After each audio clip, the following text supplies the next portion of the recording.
Morning, everybody. This is Gil. Dr. K has been traveling all week, and he is stuck somewhere where he does not have access to internet service. So I'm flying solo today, but that's fine. We've got some interesting things to cover today. Basically, the market is hanging up near the highs on the indexes. We had some selling off earlier in the week and last week, and you can see that we had some support off the lows here and here on the NASDAQ, and you actually close above the 20-day exponential moving average on Wednesday. So you also notice you undercut all these lows, and so that set up the bounce. Now you're back up at the highs. But mostly what you've seen, as at least from my perspective, for the most part, is a choppy sort of mosh pit environment where things are going this way and that way.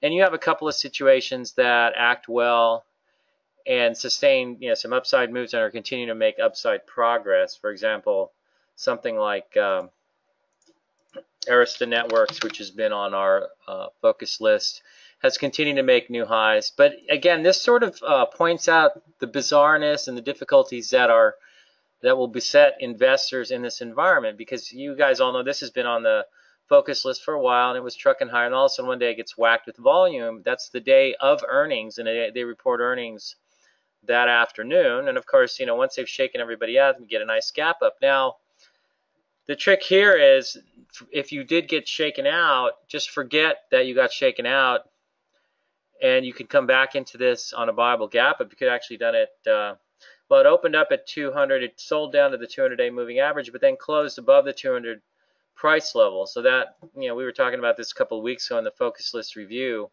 on the weekend, that you could treat this like either a viable gap up, or using Jesse Livermore's century mark rule, since this is the first time the stock's ever cleared 200. Use that as a buy, and it actually held. So you take your shot. If you get stopped out, you get stopped out. But in this case, you get a nice what would you say that is, 15-16% move. And that's one of the better moves you've seen among stocks in this market, because if you look at other things on the focus list, like Alibaba, for example, it's just chopping around, and you can buy it when it starts looking ugly here on a day where the market's down a fair bit. You can step in and buy the thing, and you get a gap up, and of course you have to buy it on the day that it's looking ugly. And I know we had a weak close on Wednesday. Towards the end of the day, things started to come off, and it didn't look so hot. But that's where you come in, and that psychologically, that's not easy to do. So that's just illustrative of how difficult this market environment can be, and how it will test you many times. I think my post analysis of trying to take very highly concentrated positions it has not worked this year, and I think the best way, because of the volatility, I think you look at a stock like Alibaba and you can see why that's true. Crack, rally to new highs, crack, rally to new highs, crack, rally to new highs, cracking again. And if I'm trying to run big positions like I used to, and I've talked about this many times because I've been up average of like 41% over the last 4 years, that average is going to drop to about 35 this year. But no worries. But what I did discover is that thinking I could use my cushion to get a little more aggressive because we might get more of a parabolic move in 2017 was a flawed assumption. And then all that happens is you end up getting shaken out. And like I've said before, if you think about it, if you're 400% long on an intraday basis and all your positions drop 2%, you're down 8%. You get 2 days of that, you can be down 16-20%. A third day of that, and you could be down 20 to 25, 30%. So you can give up a lot of gains very quickly that way. But in the old days, that's what we could get away with. You can't do that now. And I think the proper approach is to take smaller positions and use sort of the wider band. In other words, give things more room and just operate on the basis of wider band support, because it seems like stocks have tended to find support at odd places. Here's a 50-day moving average violation, but that just turns into a buy signal in this market. So, you can come back into it on the 50-day moving average undercut and rally, and you'd be back on it. You catch this move, but of course, if you sit with it, you could sit with a smaller position here, but if you're trying to leverage into a big position, you're going to get whacked out here. So that's where the problem comes in. But that's just the nature of the game we're playing right now. I think the main theme here is this idea that we've talked about with all the massive amount of liquidity, in the system, and it's not going away, because if you look at, you can check the Fed's balance sheet reports, and in October they actually increased their balance sheet by 10 billion. So they're supposed to decrease it by 10 billion. They're increasing it. So, you know, as the guy, I forget, Max Kaiser or whatever his name is, said, you can't taper a Ponzi scheme, and that's what it is. But guess what? Those who are in early on the Ponzi scheme make money. Those who come in late get smacked. So we'll see what happens as far as that goes. But I think Alibaba is illustrative of this sort of thing. The other one we've got on is CAT. And CAT's just hanging along the 20-day moving average, which does put it in a buyable position. Notice here, though, it looked like it was in a buyable position because it constructively regained the 10-day line 4 days ago. Okay, but then what happens? It cracks, and it undercuts all the lows of this formation. So what does that set up? Can anybody answer that question? Nobody? What does that set up? Come on, you guys. What did this set up once it turned back above all these lows? A UNR, exactly. Chris wins a prize. I don't know what that is, but if we print up any more Virtue of Selfish Investing t-shirts, Chris will send you one. Oh, Steve gets the right answer too, but you're a little late there, Steve. We only reward the first one. Anyways, that sets up the classic undercut and rally. So whenever I see a stock, and I don't care what it is, whenever I see something breaking a range where you've got 2 or 3 lows in there, I'm always thinking to myself, this thing's just going to turn back to the upside. And sure enough, in this market, they do. Now, psychologically, and if one has had many years of training, okay, as I've been in the markets for, 26 years now, so I'm pretty well conditioned to think certain things about the market. And instinctively, it's in my blood and my bones and everywhere else that, this sort of a break on higher volume is not something to step into. But you have to recondition in this market to understand that that's exactly what you step into. And it makes no sense from a traditional historical standpoint, but that is the nature of this market. And you can take advantage of it. The thing is, a lot of these stocks that gapped up yesterday on the big move were not looking so great on Wednesday, like Caterpillar, for example, but they did gap up the next day. So the only way, in addition to in the fact that this was an undercut and rally, but you may not have bought it, but in addition to that, the reality is that the only way to participate in this gap up move optimally would have been to buy the stock on Wednesday's close. And are you going to do that in this type of position? Anybody going to say yes? No. Somebody says, do you use Keltner channels as a tool of entries? You can use Keltner channels. I know also Ron Brown over at HGSI likes to use Bollinger Bands. And those can be helpful. Yeah, no, I think any tool that you can, say, adapt to your own trading and you get a sense of how it works, you can use those. But I don't really need to do that because to me, the only truth is price and volume. And then these days, it's not even volume so much as price, because I can see this is an undercut and rally. And I know now that in this market environment, that's the type of thing I'm going to buy into. And that's what I look for. I'll tell you a classic one that I played a few weeks ago. Let's get out of here. ATVI Activision. Here you go. They break it on earnings. Let's keep this here. It undercuts these lows, and what happens? Boom, back up to the upside. Now you're kind of tracking along the 50-day line and the 10-day and the 20-day exponential, and they're all just kind of winding around each other in sort of double helix fashion. And not really going anywhere, but the stock's just back and forth. But there's your move, and you would have gotten about, I'm going to say an 8% move off of that if you stepped into it. So, but that's the nature of this market. I'm trying to think of some other one. Oh, here's another one. You're going to love this. Fortinet. Okay. What happens when you have a big break after earnings, which is what this was, but you undercut some key lows here. You also, anybody notice, you violate the 200-day moving average, which is right here, the red line. But in this market, a moving average violation is what? A buy signal. And especially if it's occurring on an undercut and rally, the next day you push above these lows here. So you push above on this day here. And from here you rally back up. And you get a nice move. And then here you get another break. Here it retests the 50-day, and now it's moving back to the upside. But net, that's a crazy sort of volatile sort of thing. And now if I come into this and I think I'm going to play a 60 or 70 or even 100% position, guess what? I may end up losing 5, 6, 7%, not just on the position, but to my total portfolio on a small break in the stock of maybe 2 or 3% if it's very rapid. And once you start to see something like that, you can't sit there, because one thing I know from running very large concentrated positions, which I used to do mostly in the 90s and the early 2000s, is that you have to be quick. But there are two factors in this market that work against you. Is that a lot of times those quick breaks that shake you out turn out to be just that, shakeouts. The second factor that works against you is, unlike the 90s, you could be down 20 or 30%, but you could make that back up in a week or two if you caught the right stocks, and a lot of times there were plenty of names that you could play. So number one, you can't get away with it. You get shaken out and take some decent losses, and then you're not afforded the opportunity to make those back very quickly. It's difficult to make that back. So that's really the reality of the new millennium, shall we say. Let's go. I'll get to some questions, John and Paul, once I get through the rest of the focus list. Facebook. This is another one. You buy along the 20-day line. It's just hanging along the top of this base. So you got the top of this base here, and it hangs along here. It found support there on Wednesday, and you could have probably bought into that on Wednesday. You get a little move, a couple percent, but not really anything you're going to be able to write home about. And it's just basically, on balance, it's just chopping back and forth and maybe setting up for a move.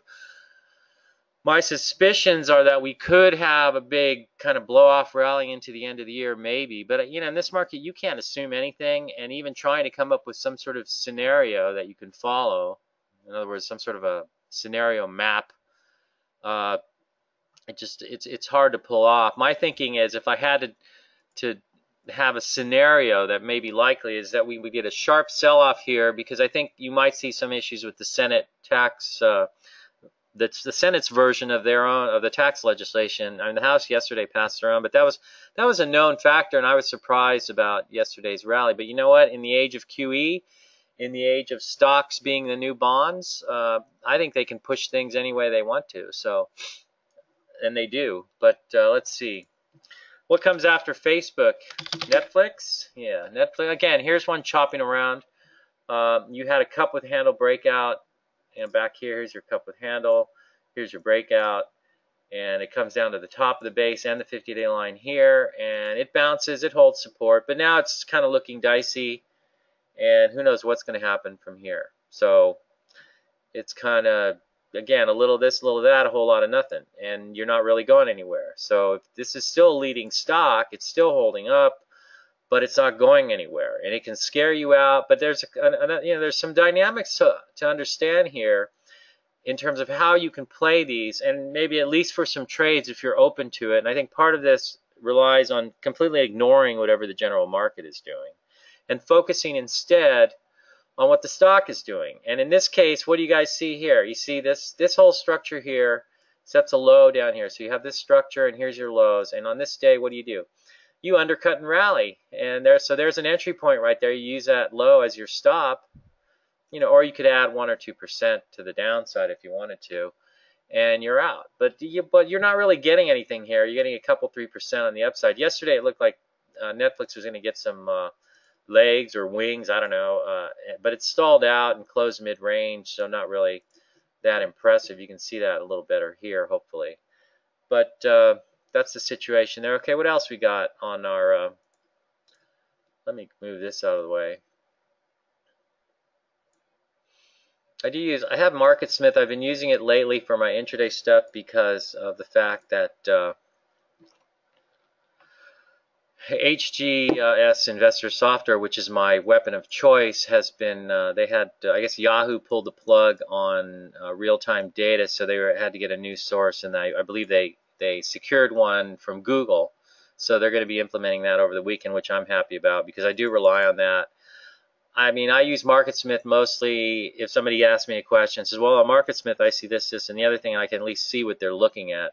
So in this case, at least with the HCSI sort of out of the running for intraday data, I'm using that, and it actually works okay. It's actually a very good system, and what I find interesting about MarketSmith is that they have made it more and more like Wanda. So meanwhile, these guys, and this is one of the points I always make about how I think O'Neill, the firm, and even when Bill was there, is very handicapped in terms of business savvy. You know, they're basically creating a product with MarketSmith that's going to compete with their own Wanda, which costs about 25 times more.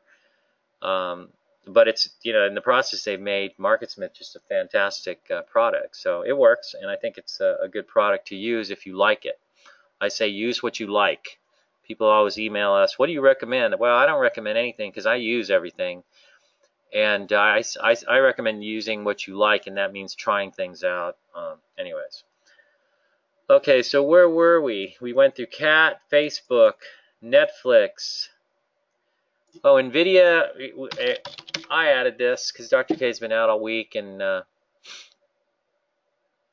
I decided you had the Bible gap up here, and then you had this pullback, which put it in a good position, I thought.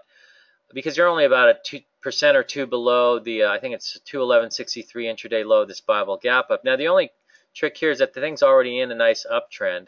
So this may not result in a strong move, and it hasn't so far. And if you look at today, they had an upgrade, price upgrade to 240. If you look at this today, you can see that it has opened up 2 days in a row. So if we look at this, and it just blowed up a little bit, you can actually see, I put the opening tick on my chart, so you see the opening ticks there, and then it closed below it both times. So it's basically the moves are sold into. So such is the nature of a QE market.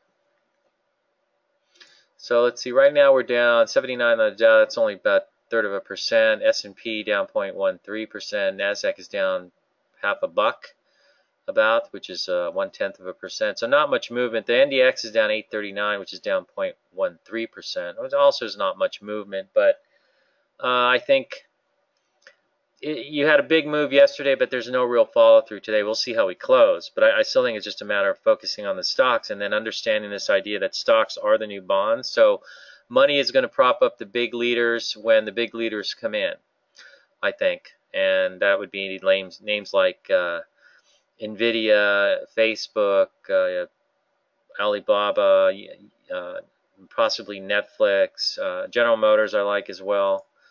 But continuing through the list, after NVIDIA, we have two more, which is Take-Two, and we talked about this over the weekend, that this was buyable on the basis of the fact that you had a Bible gap up here. I hate this pen. It always wants to default back to a thinner thing. So here's your Bible gap up. You pull down here, but you're really only within about 1% or 2 of the intraday low, which I think is 116.35. And so you get down to about 114, I think, in here. And so you're only down, you know, a couple of percent. So normal porosity would be somewhere around 2 to 3% below a Bible gap up low. That's why we say you use the Bible gap up intraday low as a selling guide, not necessarily as a stop. You can. I mean, sometimes I'll do that if it's a real hot to trot stock with a lot of volatility. Roku's a good example where once it sets the low and I buy it that day, if it breaks that low, I'm just gone. No questions asked. And actually, Roku, the day that it broke out, I think last week, never undercut. I think it was a 23.86 low or something like that. Last one is Weibo, which, you know, on either end of the list, at the top and the bottom, the two best performers over the last week have been these two stocks. Weibo has continued to make new highs, but we talked about this in detail in the Focus List review. Hopefully you guys read that. Hopefully it's useful. I write the discussion on stocks. It's kind of a mini Gilmo report to some extent, but I enjoy writing about stocks, and I just think it's fun. So, but here's your breakout. Okay, the only problem with this is that you're coming straight up off the bottom. So really, the proper entry point, which you'll never learn from IBD, is the pocket pivot here, which we sent out a report on. There's your volume, nice volume here, and it goes higher, and then you jam through the 50-day moving average. So you had a nice chance to buy it on the opening on this day, and it ended up jamming higher. Now what happens here is, you know, if you're a typical Can Slim buyer buying breakouts, you could get hosed here because, you know, they tell you, oh, this is the buy point because it's the peak and the base. But the reality is the proper entry was down here. Okay, this is an ugly duckling owl type of market. Owl methods work much better than Can Slim methods. It's just a fact. And I came up, you know, Dr. K and I have come up with OWL methods just based on our own original research and conclusions based on what we're seeing happening in the market. So if you want to talk about how the market really works, this is how the market really works in the year of 2017. But there's a couple of things to notice here. You do have this new high breakup, but the reality is you could see this as a double bottom. I mean, you could see it that way. The thing is, in the old days, Bill O'Neill would tell me, well, that's not a real double bottom because you only have 2 weeks down on the first part of the W, because this is the W and this is the first part of the W. There's only 2 weeks down. See that? 2 weeks. And that's not sufficient time for it to set up properly. And you start to think that on this day, yeah, it's not. And this thing's looking pretty freaking ugly, right? It just blows apart after earnings. But guess what? Undercuts the lows here, totally violating all these moving averages up here, and down big on huge volume in this market is what? A buy signal. And then once you get the undercut and rally, which occurs on this day right here, you could be buying it. And it holds that low all along, holds a 10-day. You get the pocket pivot, and it's going up. And it's just when you're ready to toss a stock off of your buy list that it begins to work really well.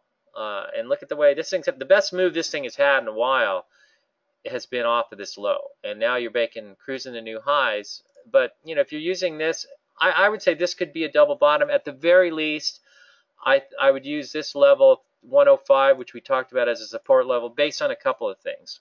The first is that I'm going to say this can be a double bottom, and the midpoint of it could be the peak. Throw out the old rules about it needs to be more weeks on the left side. All that stuff is crap. It was great in the 90s, the 80s, whenever, but a lot of it just doesn't work, you know. Same thing with climax tops, and I think Square might be getting into that sort of zone. But again, I don't even know if climax tops are valid anymore. But that will be a little further in the webinar. But anyways, so the other factor here is that you go from 100 at the 50-day up to about 110. So a 50% retracement is basic Fibonacci stuff. And I know there's some of you out there who love to draw Fibonacci lines. And I admit, Fibonacci lines are pretty cool looking, especially when you get this nice sort of array of lines on your chart. It's really cool stuff. And you know, I could probably, let's see, do I have I think I have a Fibonacci drawer tool, whatever you want to call it, on here, but I don't really see it right now. Where is it?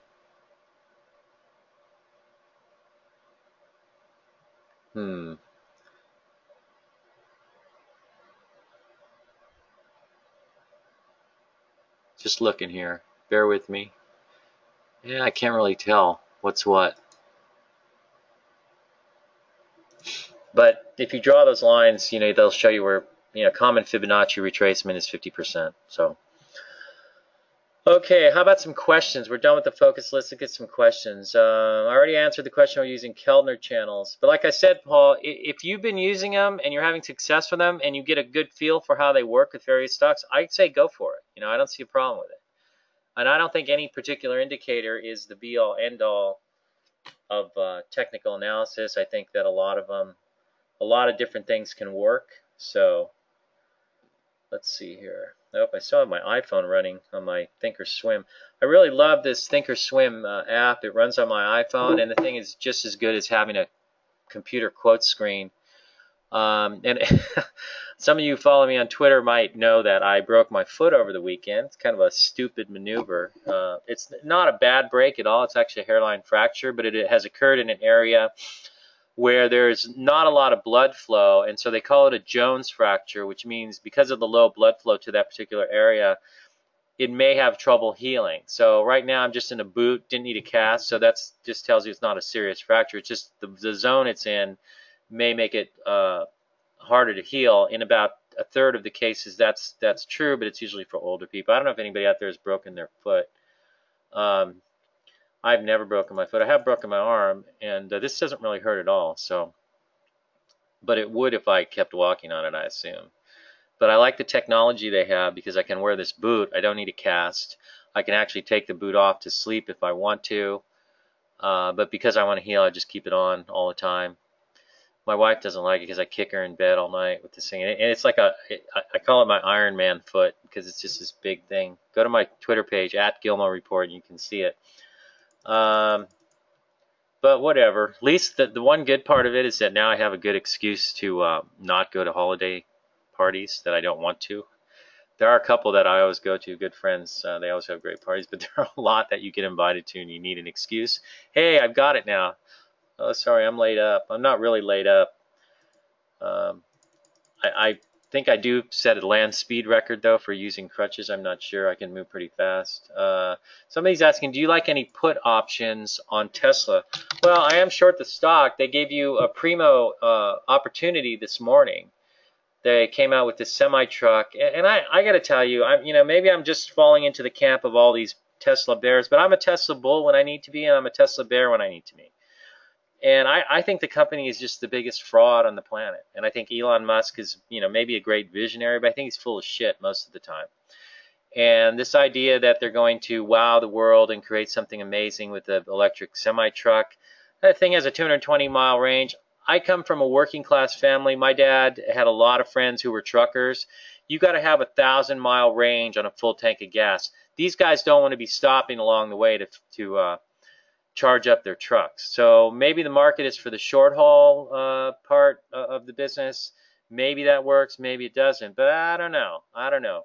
I'm skeptical, and if these guys can't even produce a Model 3, which, the stories coming out of there, they laid off, 1,000 people a few weeks ago. They said for performance issues. I just think they needed to cut costs, and they're going to come out. I think you're going to see them come out with another equity secondary offering to raise capital, because I don't know where they're going to get the money to build these semi-trucks. They're already burning through money like nobody's business. I thought my daughter in college was able to burn through cash fast, but it turns out these guys are even better. So now you have a reversal today. Yeah, I'm short the stock. You opened up here. You did get a stretch and cross signal early in the day on the Mac on the 620. Whoops. Let me pull up. Where's my 620? Here you are. You can see it was actually right at the opening. So it's almost like short me at the opening. So, okay, short it at the opening. You could even hit it at the pre-open. And you do a little there, and once it starts to pop to the downside, right at the opening, it went straight down. Now it's telling you you're in good shape. So you get the cross here, but by that time you're down close to 320, and you've already dropped below the 200-day moving average. Now you got a little MACD stretch and cross. So you could have covered here to take a profit somewhere right around in here, just above 314. But that was on news. This move was on news that Walmart is going to try out the trucks. Okay, great, big deal. They're going to try them out, and then they're going to find out they suck. So, what's the news? All of this did was give you another opportunity to come into the stock. And that's the thing about Tesla. You short it once, you get a nice break, you cover it, and there's some stupid news or some stupid tweet from Elon Musk is going to give you a chance to hit it again. So I did. And I saw it go above 320. I thought, okay, I'll just hit it here. And the order goes in. I think I got filled at 319.40. So I'm backing it there. And it's coming down at 315 and change.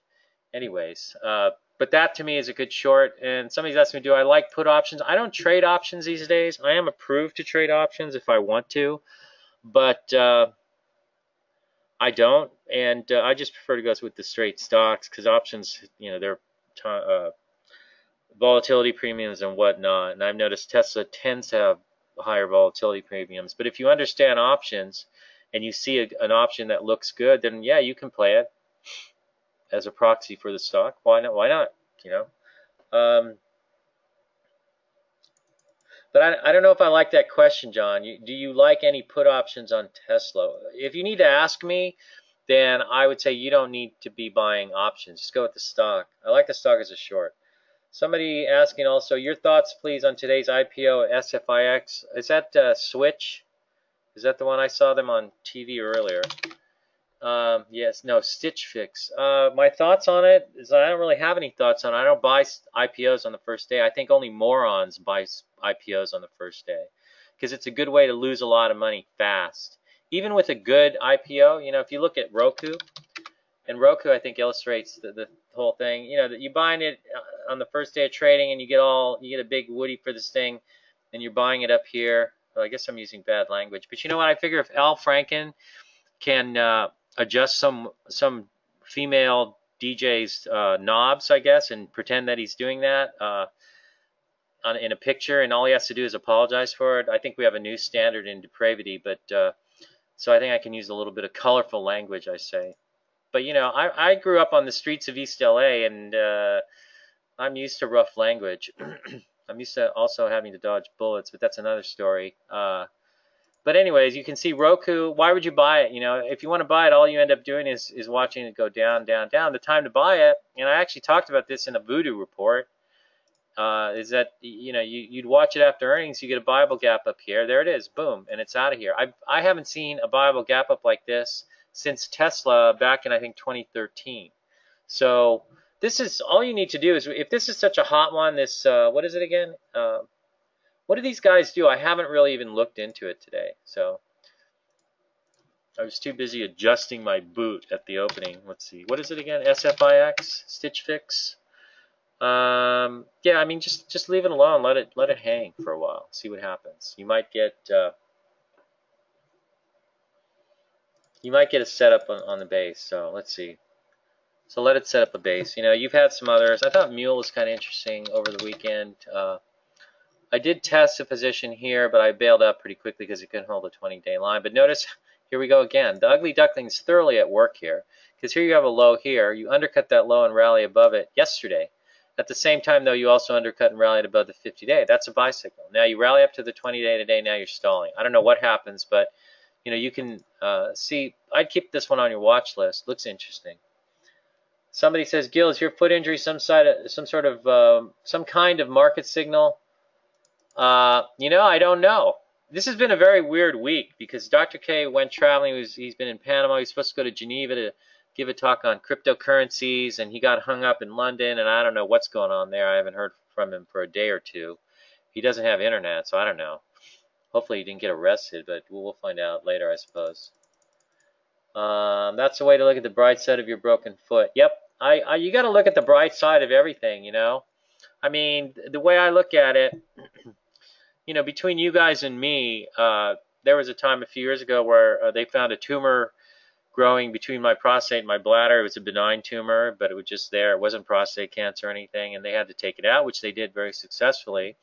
But I had to wear a catheter bag, you know, where they stick a tube up your urethra there, and you're pouring into a bag all the time, 24/7.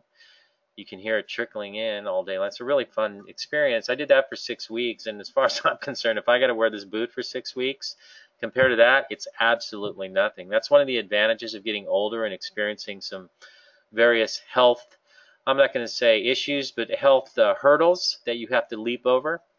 And you do, you know. I know on my 50th birthday, my mother came up to me very seriously and said to me that I just want you to know one thing, that growing old is not for wimps. And I looked at her like, I don't know what the hell you're talking about, Mom, but okay. And now I understand. So somebody says, love that boot you have. Looks like Star Wars. Oh, yeah, I should call it my Darth Vader boot. Maybe I need to get a helmet, too, and just cruise around the house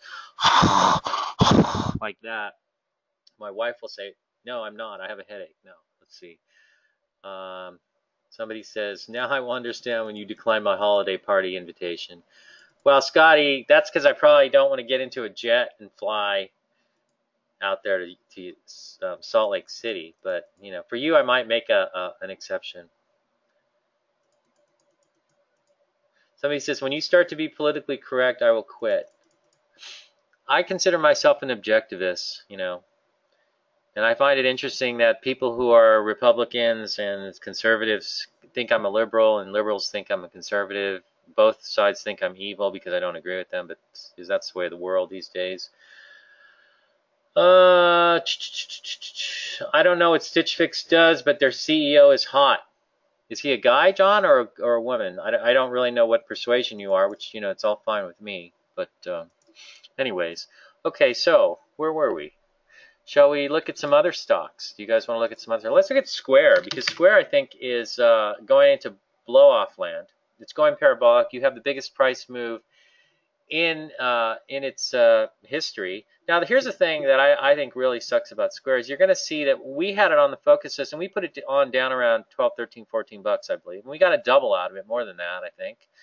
And then it started to violate the 50-day line. So here's your first break below the 50 line, and here's where you close below it. That's a violation. I think this was actually.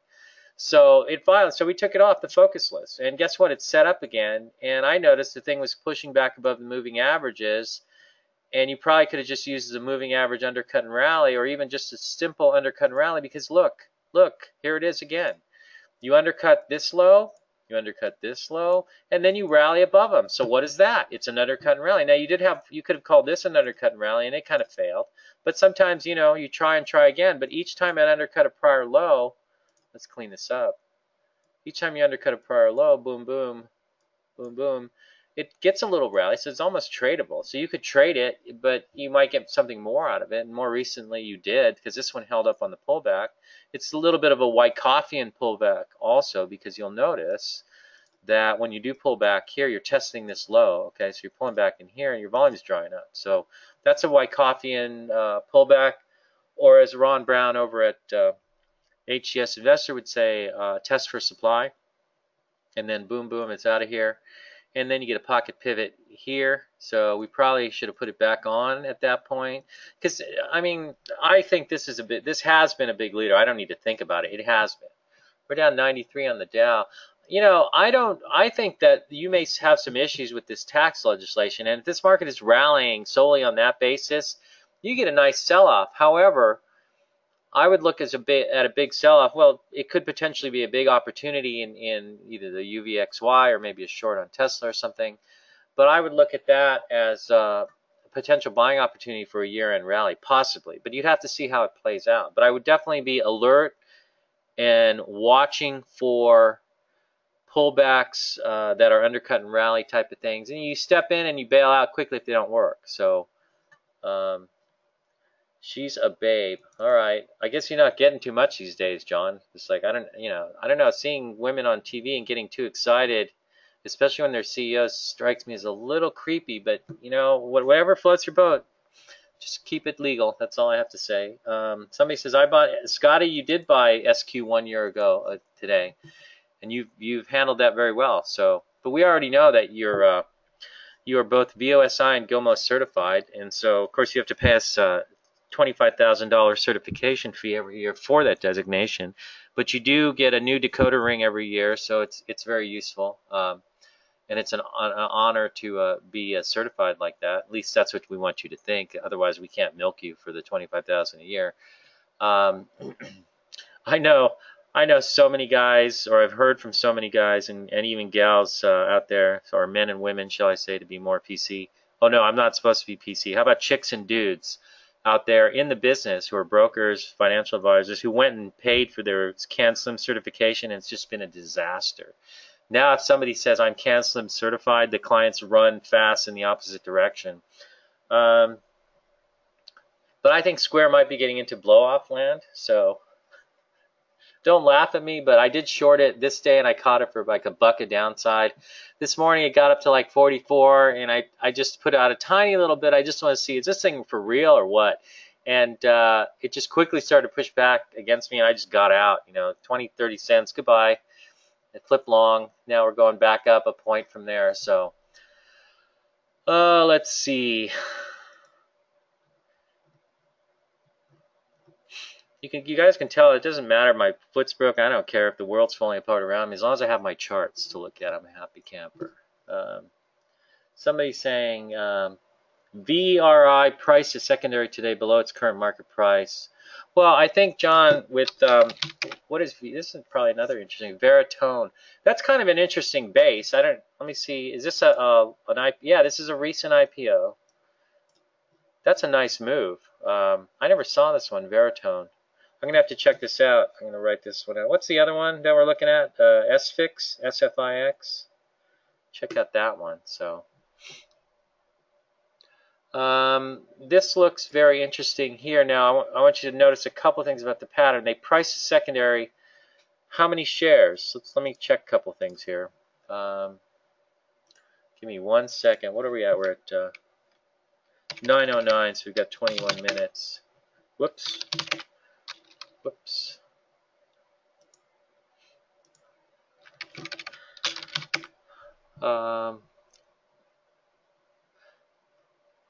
Veritone prices a $975,000 common stock offering at 23. And it's coming off just a little bit. It's holding in a tight range. That looks constructive to me, but what I would watch for here, if you're looking for a reference point, if you like it and you want to buy it, a good reference point here might be this low.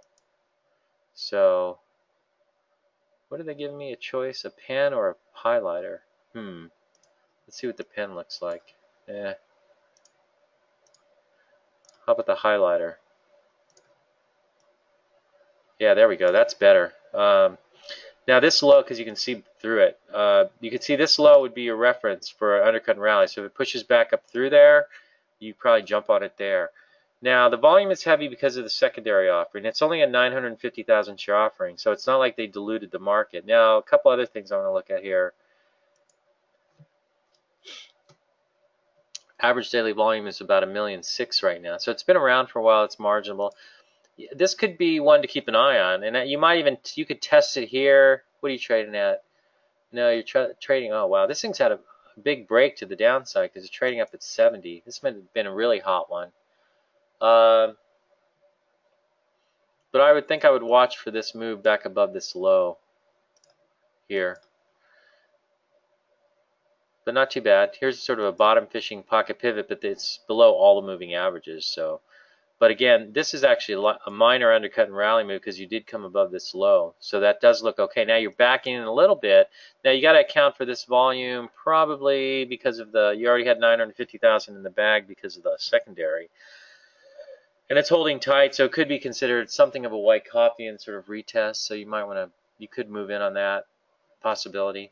If you like it, if you know the story very well, artificial intelligence, then interesting. Citron had a big hit piece. Well, I think you didn't really need to figure that out. I mean, when a stock's doing that, you're probably selling into that. You double basically in 1, 2, 3, 4, 5, 6, 7 days. So give me 1 second here. I've got a fan running. I want to turn it off because it's getting a little bit cool. Hang on. If you hear a loud bang, it means I tripped over my crutches.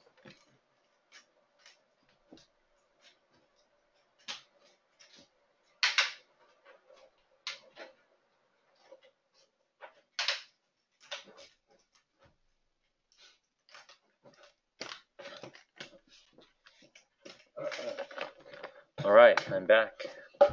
I made it. Let's see.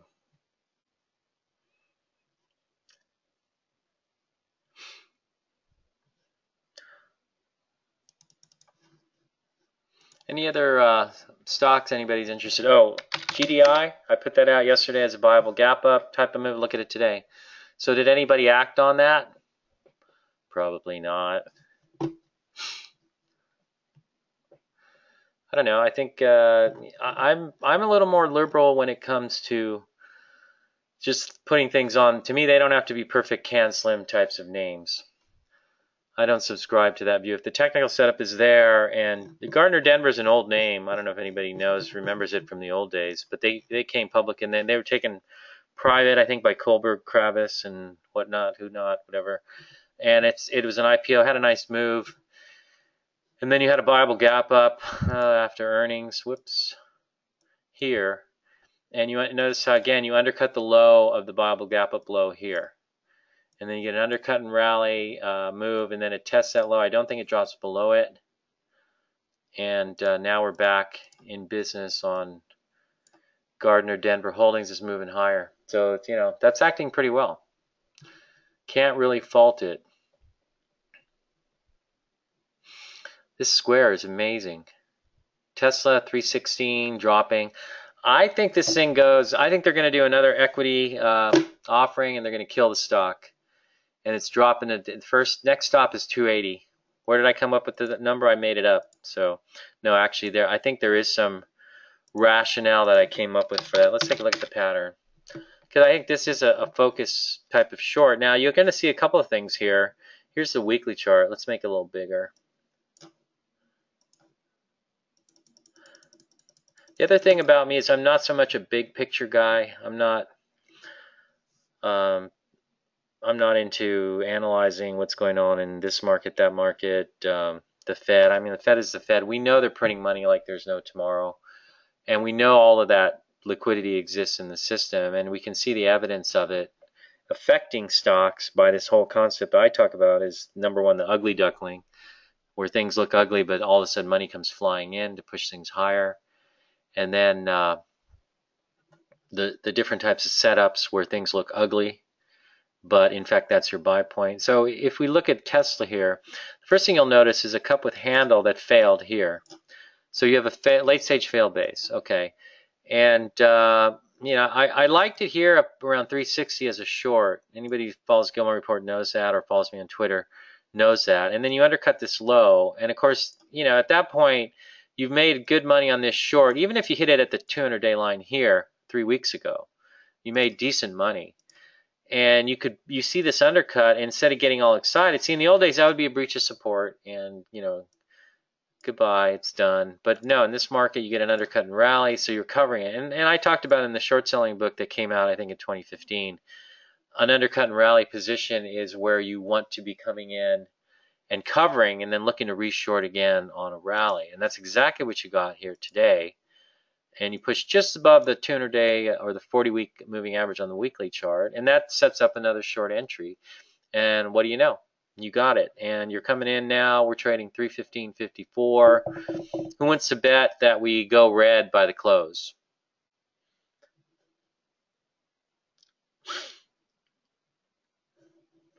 Somebody's saying match, gap up. Let's talk about that one. MTCH. Yeah, that's kind of a weak gap up though. Notice how you opened up here and you closed here. So it's pretty weak, but you could give it a shot in here. But the thing is, the porosity here is much more than 2 or 3%. So I'm not really willing to mess with this turkey because you did fill the gap. That would probably be another entry point if you liked it. But I don't really understand the excitement about this stock. Is there anybody out there who's like married, found their wife or the love of their life? If they're gay, maybe their spouse, whatever, through Match or through, what's the other one? Where you got the old guy, and that guy's creepy too. I forget what they're called. So Tinder, what's Tinder? Anyways, so I don't like Match. If you like it, buy it and use the gap fill as your stop. Okay, there's someone's talking about Tinder. They own it. Who owns it? Match. Okay. Riot blockchain. Oh, this is interesting, but it's a cheap little $8 stock, but it might be interesting to play. You have a pocket pivot here. You're talking about a Bible PPV pocket pivot. What's the V? Just a pocket pivot on Wednesday. Exactly. Yeah. So you could, you know, this one, if it comes in, that's an interesting name. Blockchain, I think, is the future, and I'm actually thinking about taking some night classes or something, or online course on blockchain, just because I think it's a fascinating topic. And I believe it is the future. And there's somebody who posted an article on my Twitter page about not only blockchain, but also, you know, in the old days of when the United States was still a relatively young company, a lot of currencies existed that were issued by banks locally and were used locally. And you may see more of that. But the government doesn't, you know, big central banks, they don't want outsiders controlling currencies. They'll do their best to shut that down. I think that's why you hear people like Jamie Dimon, who I guess is a nice guy, but he's just part of the whole machine as far as I'm concerned. The crony capitalist, that's what he is, talking about Bitcoin being a fraud. I don't think it's a fraud. It is what it is. I think the market could be a fraud if you wanted to get into that, and QE is a fraud, but it is what it is. Your job is to figure out how to make money with it. So, but I think that this looks very interesting, even though it's only $8, but it could just be getting going. I would say look into this. That's a great idea, I think.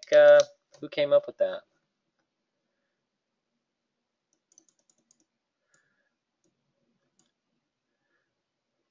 Oh no, it's JT. Uh-oh, scratch that.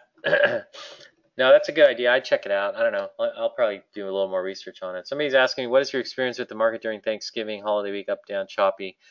I don't think you can put it into a one-size-fits-all type of box.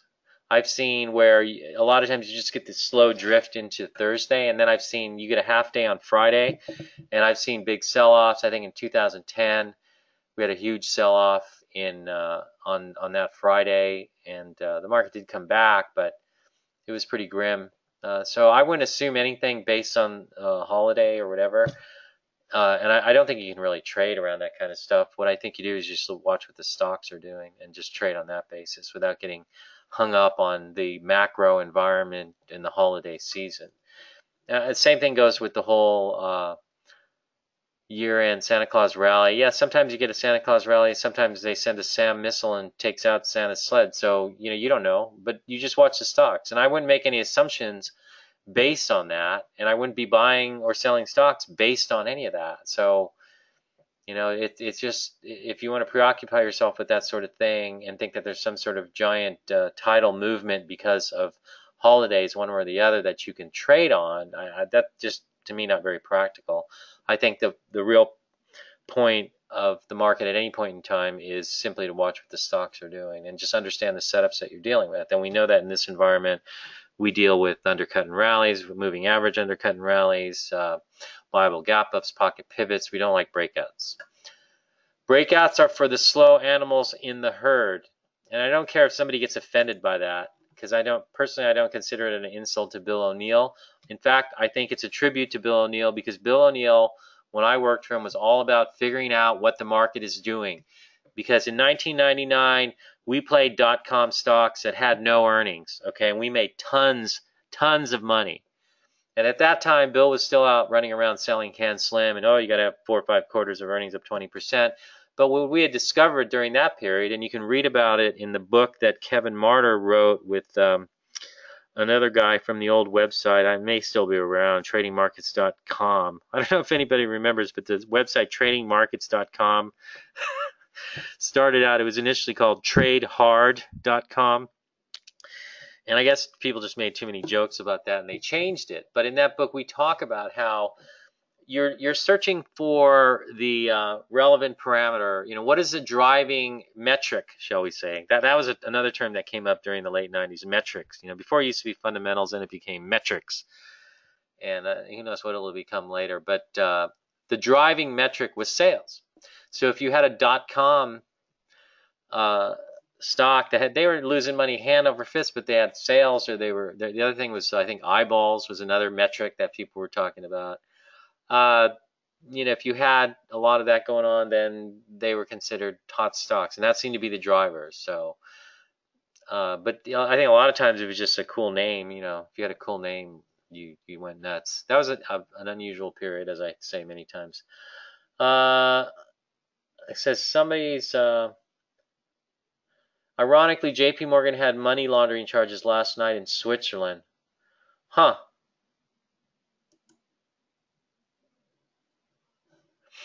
Someone's asking about Nutanix.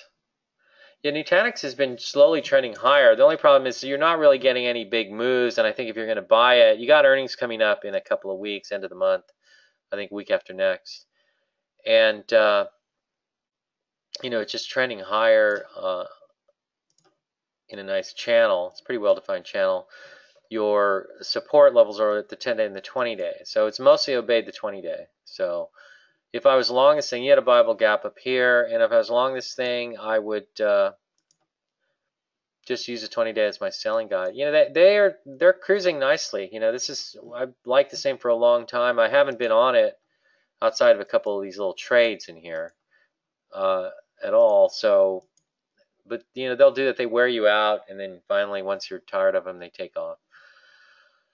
Let's see.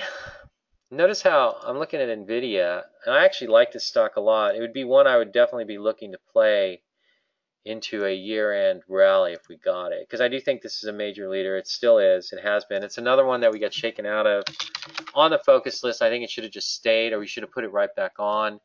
I think we took it off down in here when you had this move. But again, you had a gap down move. But again, what does this turn into? Down on volume, looks ugly, under the 50-day moving average, but it's an undercut and rally. The next day you rally back above it, you test that low one time, and the 50-day you hold, and then you slowly come out. But again, look at this. And this is so typical of this market. And if you're having trouble with this market, I can easily see why, because it's been giving me some trouble too. but also mainly because of my approach. I shifted my approach to this highly concentrated, going back to the old days. I guess I was nostalgic for the late 90s. But if I had stuck more to my sort of hit it and run and then come back and hit it and run and come back sort of thing that I was been using the prior 4 years, I probably would have been doing better, because they give you a lot of chances to buy these things back. And usually it's when the things look about as butt ugly as they possibly can. And this is what you get. Okay, so you're breaking, you have a, come on, you turkey. You get this nice breakout here. Can you guys see that okay?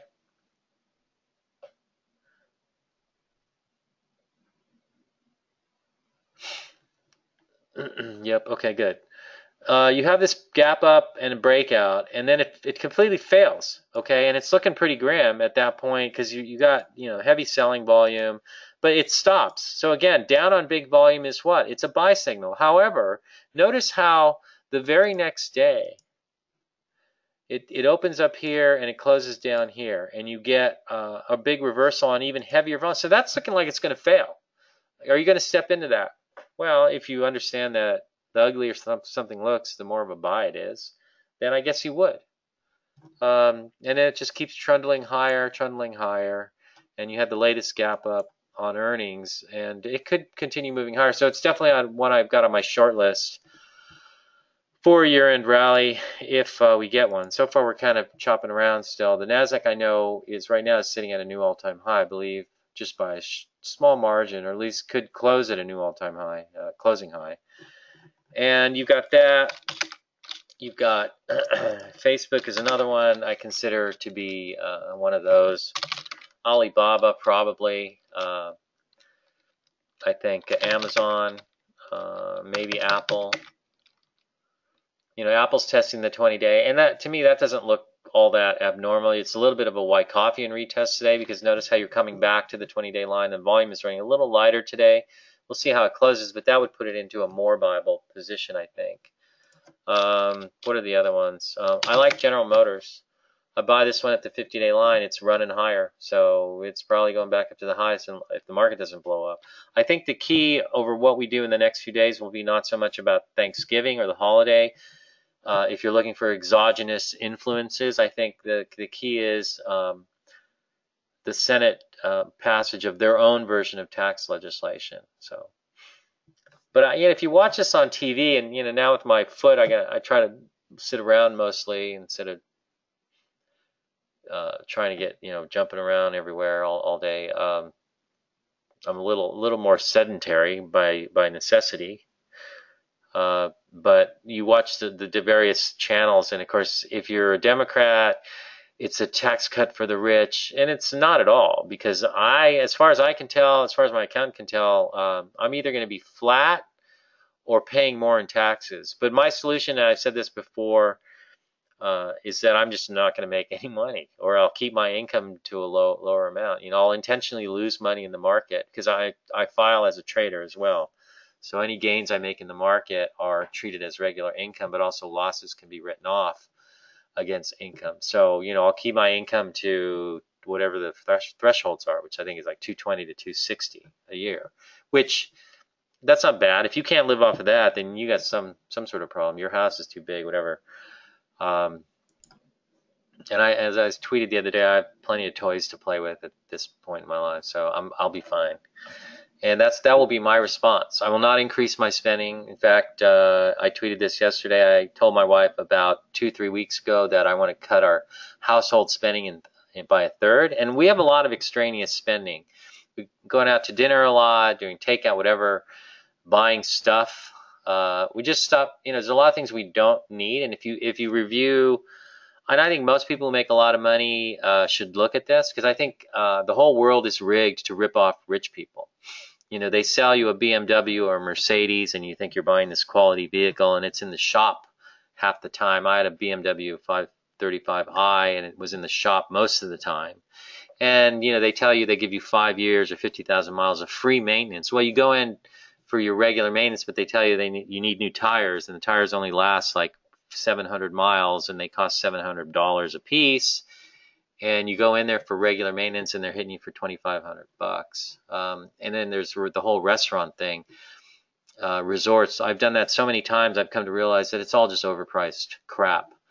But the whole luxury market, I think, in every category is rigged and designed to soak rich people who think they're living the good life. And I admit to having fallen into that trap, but I realize now it doesn't interest me so much. And so on that basis, we can cut our spending significantly, and that will be our response to this wonderful tax legislation that the Republicans, on the other hand, well, the Democrats say it's a tax cut for the rich, which, as far as I can see, it is not, flat out.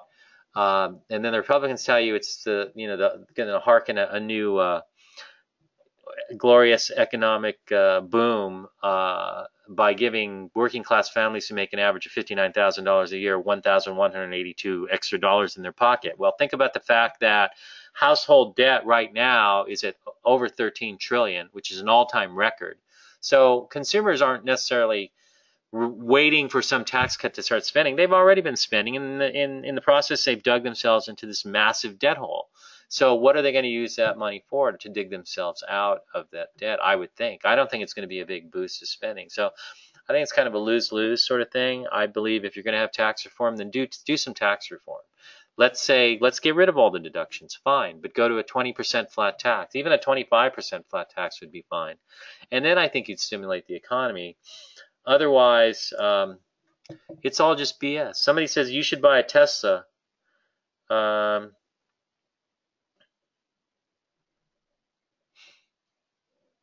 Why?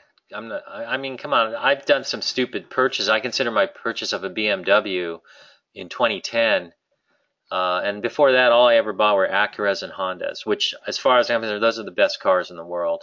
And so I actually went back and just got rid of my BMW 535i. I wrote a check for $75,000 to drive that thing off the lot, cash. They were very disappointed because they wanted to hose me on a financing deal. And because my last name is Morales, they think that I need not only financing but some sort of federal aid to go with it, but they were wrong. And so that's probably the worst $75,000 expense or purchase I've ever made. And then I got rid of it, and the resale value on the thing was $5,000. Took it to a Honda dealer, bought a Honda Accord Sport Special Edition, $34,000 out the door. And I love this thing, and I'll probably be much more confident that if I drive somewhere, I'll be able to get home. Anyways, yeah, somebody says, love my Accord. They're great cars. And the other thing I've noticed these days is the difference between the high end and, say, the middle end of cars these days is not very much. Because the interior of this Accord is very nice. I sound like a Accord commercial. I know I'm getting a little off track here, but I think there are some lessons that might be useful to some of you who maybe you're doing well in the market and you think you want to start living the good life. A lot of it is bullshit, as far as I'm concerned. It doesn't make you happier. Like I said, I just give you my charts and let me sit here and look at my charts all day long, and I'm about as happy as a clam can be. So we're about done, but what other names look exciting? We've seen the Goose. We've talked about that. We put out an alert on that. A couple others I think are interesting. Yelp, that I'll just throw out to you, is acting okay. Watch how I can make this chart look better. Look at that. Look at that really nice tight action, and then all of a sudden, oh, whoa, that got loose. I think that's log scaling there I went to. But no, I am on log. No, what am I at? I forget. Maybe this is log scaling. No, I'm not sure what. That's just a different scaling. But notice how it makes it look a lot different. It's hanging tight. That looks pretty decent. I think this is another new issue. I think they're announcing earnings though pretty soon. They did have a pocket pivot, I think, just barely, or a 5-day yesterday. I saw that. Okta. This had a breakout after an IPO, and now it's trying to set up again. There goes Tesla, just dropped below 315, 314.72. HMC, someone's asking. I'm just going to do a couple of questions. I hope this has been helpful. I know I'm doing it by myself, but I kind of favor doing more and shorter webinars, and more in this vein where I just get down to business very quickly instead of a long discussion of the price of tea in China and this and that. To me, it's really not what trading is about. Trading is about looking at charts, understanding what the charts are telling you within the context of how the market really works right now, not how you think it works based on some acronym somebody made up 50 years ago, like can't slim or anything else, and just solving the problem, solving the Rubik's cube, which is what the market is. And you've seen people, I've seen people at least get a Rubik's cube and they sit there for hours trying to figure it out. And I guess to me, the market is my own Rubik's cube, and I would hope that for some of you, it is as well, and it's just that much fun. I mean, because it's fun. Whether I make money or not, it's just fun. And at this point, it doesn't even really matter. These days, I think subconsciously I've been hoping that I lose money just because I'm so pissed off about the whole tax thing. And I just think the Republicans got in there and now they're too chicken Schmidt to really step up and push a real reform agenda. They're just full of crap like everybody else, all the other politicians. So anyways, so if you guys have questions about stocks, you can email us, which right now is me until Dr. K resurfaces. Not really sure where he is right now. I just know he has some problems with internet based on where he is, and he's got hung up somewhere, I think in London or somewhere, and we'll just see what happens there. But I'm driving the boat right now, so hopefully that works. Anyways, you guys, thanks for showing up, and we'll catch you next week. So have a great weekend.